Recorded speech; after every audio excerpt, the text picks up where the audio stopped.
عمر آباد جو تمل ناڈو میں جو ایک عظیم ادارہ ہے اسلامک، وہاں پر انہوں نے اپنی فراغت حاصل کی۔ ابھی جو پریزنٹ جو بنگلور میں موجود البشیر انٹرنیشنل اسکول کے اندر اسلامک سٹڈیز کے HOD ہیں۔ تو شیخ کا آج عنوان ہے غیر سنت نکاح اور غیر سنت ولیمے کو بائیکاٹ کرو۔ یعنی جب نکاح کے تعلق سے پیارے حبیب صلی اللہ علیہ وسلم نے ارشاد فرمایا من نکاح ان سنتی، ان نکاح من سنتی، نکاح میری سنت ہے، اس سنت کو لوگوں نے کس طرح غیر سنت بنا لیا، اور اسی طرح جو ولیمہ سنت ہے اور اس کو کس طریقے سے غیر سنت بنا لیا، اس عنوان پہ میں روشنی ڈالنے کے لیے گزارش کرتا ہوں شیخ جاوید عمری تشریف لائیں۔ السلام علیکم ورحمۃ اللہ وبرکاتہ۔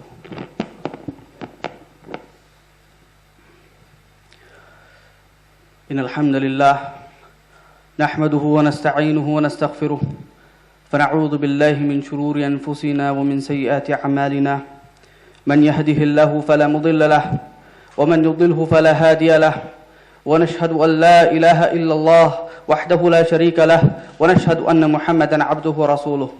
يا ايها الذين امنوا اتقوا الله حق تقاته ولا تموتن الا وانتم مسلمون۔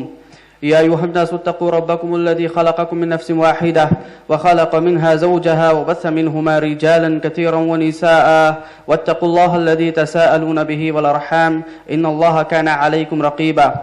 يا أيها الذين آمنوا اتقوا الله وقولوا قولا سديدا يصلح لكم أعمالكم ويغفر لكم ذنوبكم، ومن يطع الله ورسوله فقد فاز فوزا عظيما۔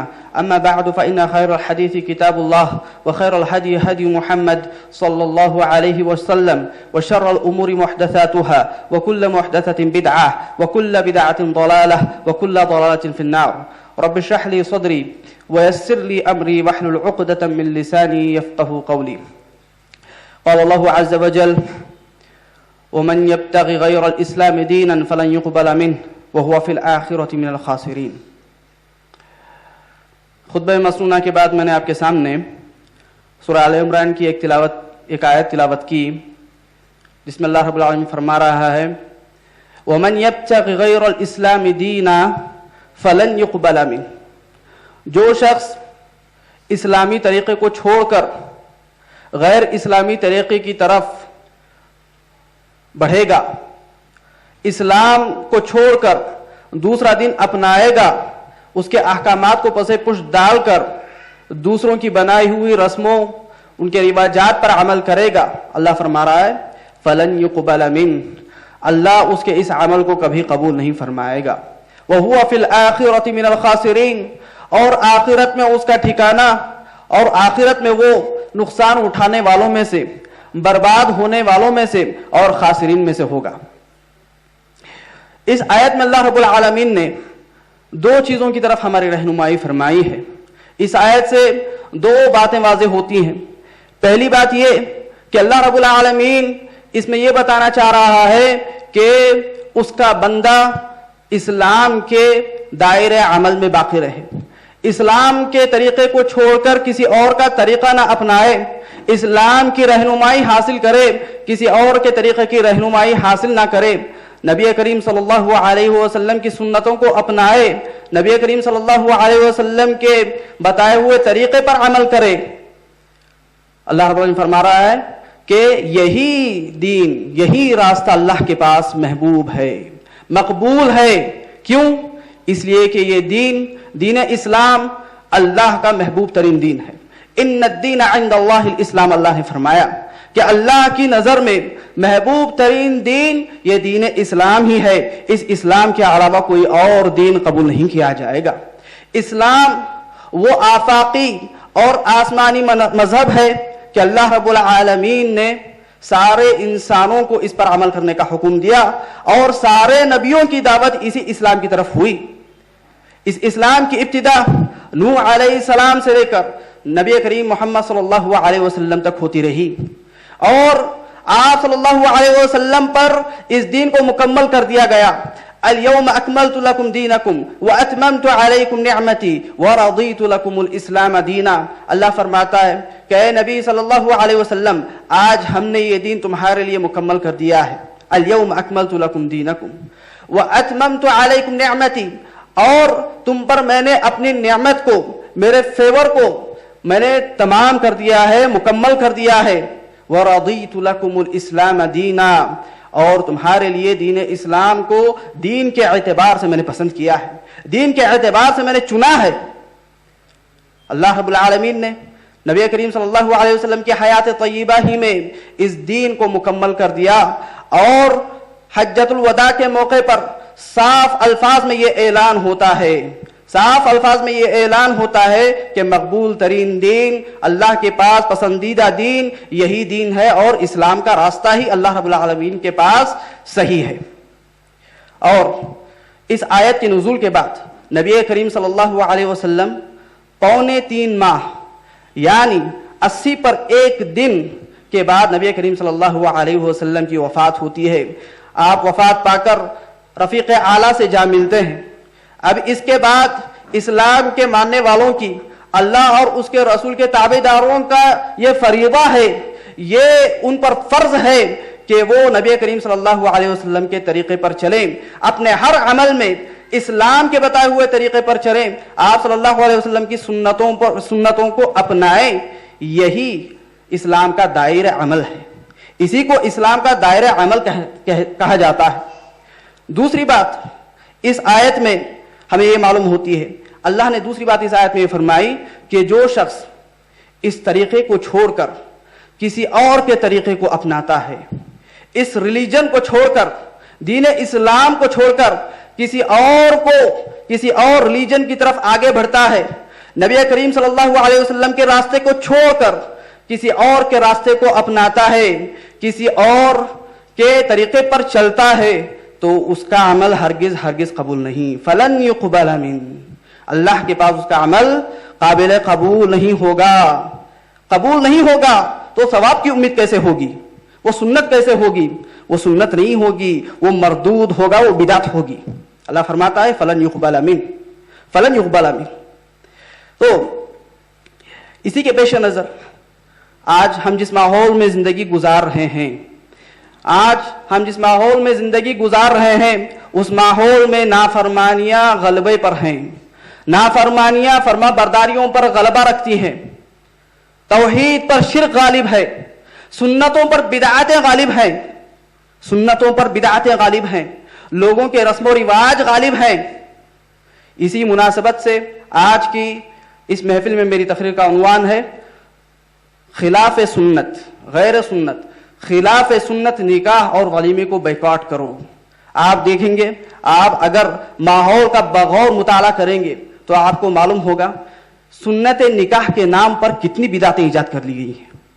نکاح کی سنت کے نام پر ایسے رسم و رواج ایجاد کر لیے گئے ہیں کہ اللہ رب العالمین کی پناہ طلب کریں ہم.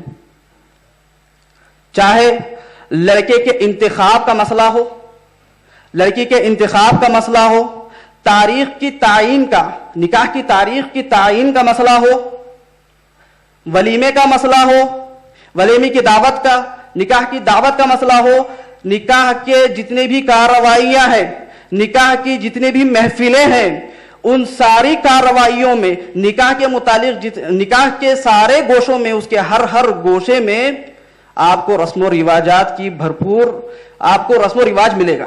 کوئی نہ کوئی ایک رسم ایجاد کر لیا گیا ہے. نکاح کے ہر گوشے میں رسم و رواج نے جگہ بنا لی ہے. ہر گوشے میں آپ دیکھیں, سب سے پہلے شروع ہوتی ہے, شریعت کا یہ حکم ہے کہ لڑکا ہو یا لڑکی جب نکاح کی عمر کو پہنچے, شریعت یہ حکم دیتی ہے کہ ان کا نکاح کر دیا جائے, ان کو بغیر نکاح کے نہ رکھا جائے. اور اولیاء امور کو, والدین کو شریعت کا یہ حکم ہے. اللہ فرماتا ہے سورہ نور میں وَأَنْكِحُوا الْأَيَامَ مِنْكُمْ وَالصَّالِحِينَ مِنْ عِبَادِكُمْ وَإِمَائِكُمْ إِنْ يَكُونُوا فُقَرَاءَ يُغْنِهِمُ اللَّهُ مِنْ فَضْلِهِ. اللہ فرماتا ہے وَأَنْكِحُوا, نکاح کرواؤ, نکاح کرواؤ, وَأَنْكِحُوا الْأَيَامَ مِنْكُمْ, ان لوگوں کا جو تم میں سے شادی شدہ نہیں ہیں، غیر شادی شدہ مرد ہو یا عورت، ان کا نکاح کرواؤ.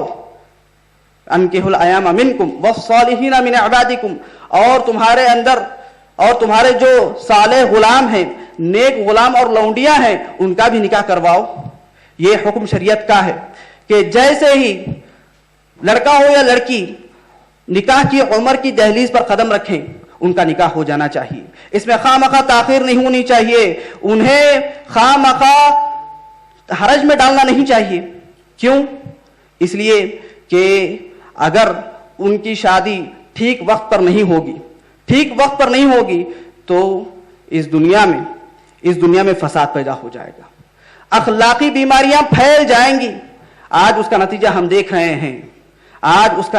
دیکھ رہے ہیں کہ کتنی لڑکیاں ان کا نکاح تاخیر ہونے کی وجہ سے دوسرے لڑکوں کے ساتھ بھاگ رہی ہیں. آپ دیکھ رہے ہیں عشق و معاشقہ چلتا ہے، مہینوں سالوں عشق و معاشقہ چلتا ہے. اللہ اکبر. والدین ذمہ دار ہیں، اس کے والدین ذمہ دار ہیں. اللہ کے نبی صلی اللہ علیہ وسلم نے فرمایا کلکم راع وکلکم مسئول عن رعیتی. یاد رکھو کہ تم میں کا ہر شخص ذمہ دار ہے. والد ذمہ دار ہے اپنی لڑکیوں کا، اپنے لڑکوں کا، اپنے گھر کا ذمہ دار ہے. اللہ فرماتا ہے اللہ کے نبی فرماتے ہیں کلکم راع، تم میں سے ہر ایک ذمہ دار ہے. وکلکم مسئول عن رعیتی، اور قیامت کے دن تمہاری ذمہ داری کے متعلق اللہ رب العالمین تم سے سوال کرے گا اللہ رب العالمین. اور ایک حدیث میں اللہ کے نبی صلی اللہ علیہ وسلم نے یہ تعلیم دی. حضرت علی سے مخاطب ہو کر فرمایا، آپ فرماتے ہیں، حدیث ترمذی کی ہے، آپ فرماتے ہیں یا علی، اے علی، ثلاث لا تؤخرها، تین چیزیں ایسی ہیں کہ جن کے کرنے میں تم تاخیر نہ کرو. تین چیزیں ایسی ہیں کہ جن کے کرنے میں تم تاخیر نہ کرو، دیری سے کام مت لو. فرمایا الصلاۃ اذا آنت، نماز کا جب وقت ہو جائے نماز وقت پر ادا کیا کرو. والجنازۃ اذا حضرت، اور جنازہ حاضر ہو جائے تو اس کی نماز جنازہ پڑھنے میں تاخیر نہ کیا کرو، وقت پر فوراً اس کی نماز جنازہ ادا کیا کرو. والأيم اذا وجدت لها كفوا، اور اگر کسی غیر شادی شدہ کا نکاح کرنا ہے، اس کے لیے ایک ہم برابر کا لڑکا یا لڑکی مل جاتی ہے تو اس کی شادی میں تاخیر نہ کرنا. یہ خصوصی حکم اللہ کے نبی صلی اللہ علیہ وسلم نے دیا. والدین کو چاہیے کہ اس پر غور کریں. یہ مسئلہ بڑا گمبھیر مسئلہ ہے، یہ کوئی آسان، یہ معمولی مسئلہ نہیں ہے، یہ زندگیوں کا مسئلہ ہے، اپنی لڑکیوں کا مسئلہ ہے، اپنی لڑکیوں کی زندگی کا مسئلہ، اپنے لڑکوں کی زندگی کا مسئلہ ہے. تو اللہ کا یہ فرمان ہے. تاخیر کی وجہ کیا ہوتی ہے؟ بہت سارے لوگ بیجا تاخیر کرتے ہیں. تاخیر کی وجہ بہت ساری ہیں، بہت ساری. یہ بہانہ بناتے ہیں کہ ہمیں کوئی مناسب رشتہ نہیں مل رہا ہے، اور یہ بھی تعلیم کا بہانہ بناتے ہیں. اب بھی لڑکی کی تعلیم ہو رہی ہے، ایم بی اے کر لینے دیجئے، اس کو ایم بی اے کا امتحان لکھنے دیجئے. یہ تاخیر شریعت کی نظر میں جائز نہیں ہے، یہ تاخیر شریعت کی نظر میں جائز نہیں ہے.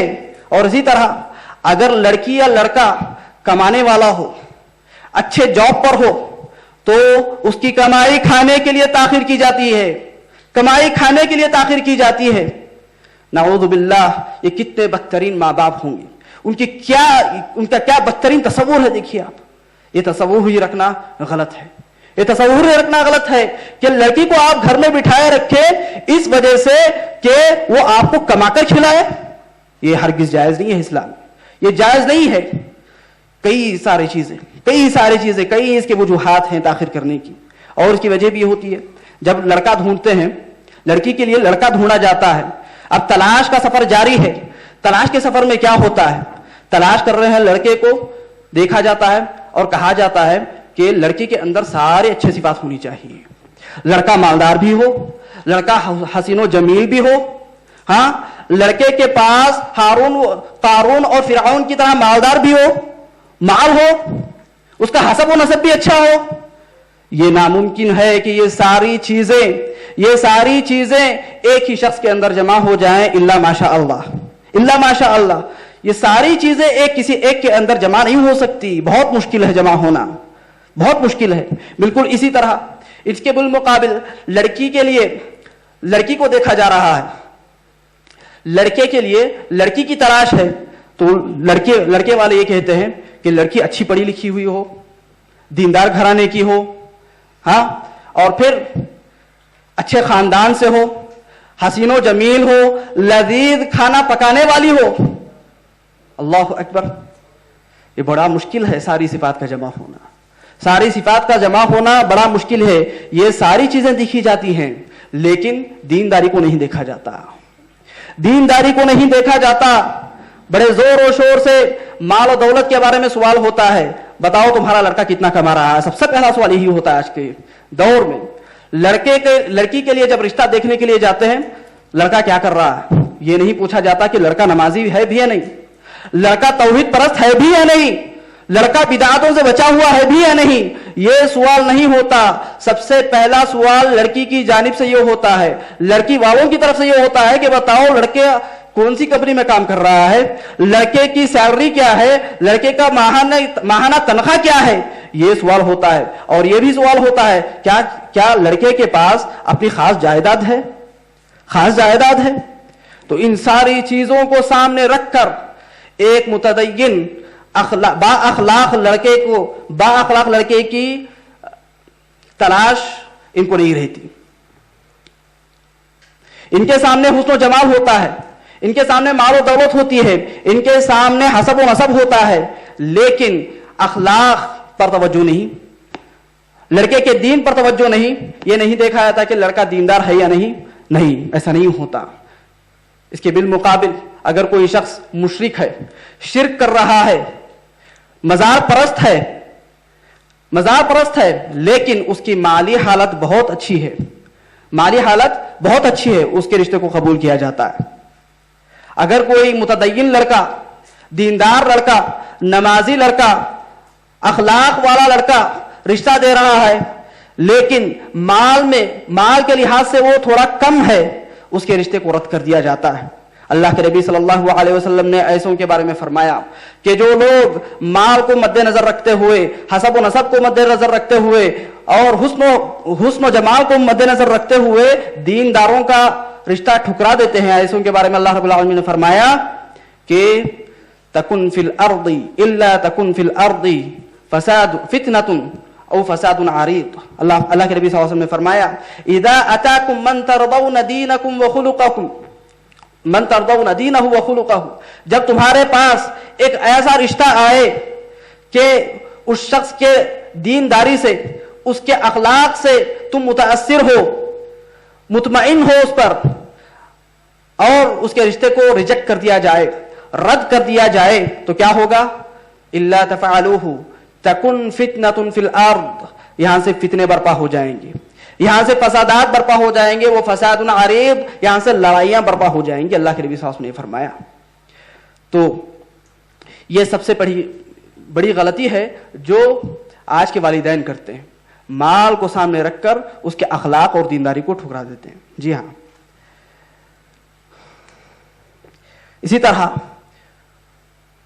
شادی کی تقریبات میں، نکاح کی تقریبات میں جب نکاح کی تاریخ کا تعین کا وقت آتا ہے، نکاح کی تاریخ متعین کرنے کا وقت آتا ہے، تو مہینوں کو منحوس سمجھا جاتا ہے، کچھ مہینے ان کے پاس منحوس ہیں۔ یہ بھی ایک رسم ہے، جاہلی رسم ہے۔ ماہ سفر کو، جو کہ ہم ماہ سفر میں ہیں، ماہ سفر کو منحوس سمجھا جاتا ہے۔ ماہ محرم کے مہینے میں شادیاں نہیں کی جاتی اور مکروہ سمجھا جاتا ہے۔ اللہ کے نبی صلی اللہ علیہ وسلم نے فرمایا لا تسبوا الدہر، حدیث قدسی ہے جس میں اللہ فرماتا ہے لا تسبوا الدہر وانا الدہر، اللہ فرماتا ہے کہ تم زمانے کو گالی نہ دو، تم زمانے کو گالی نہ دو، زمانے کو پیدا کرنے والا میں ہوں، زمانے کو پیدا کرنے والا میں ہوں۔ تو گویا مطلب یہ ہے کہ جو شخص کسی زمانے کو برا بھلا کہے گا، کسی دن کو یا کسی مہینے کو یا کسی سال کو منحوس تصور کرے گا، تو گویا وہ اللہ رب العالمین کی شان میں تنقیص کر رہا ہے، اللہ رب العالمین کو گالی دے رہا ہے، نعوذ باللہ۔ تو یہ جاہلی رسم ہے، آج کے معاشرے میں عام ہے۔ آپ دیکھیں گے جہاں بھی محرم کا مہینہ شروع ہوتا ہے،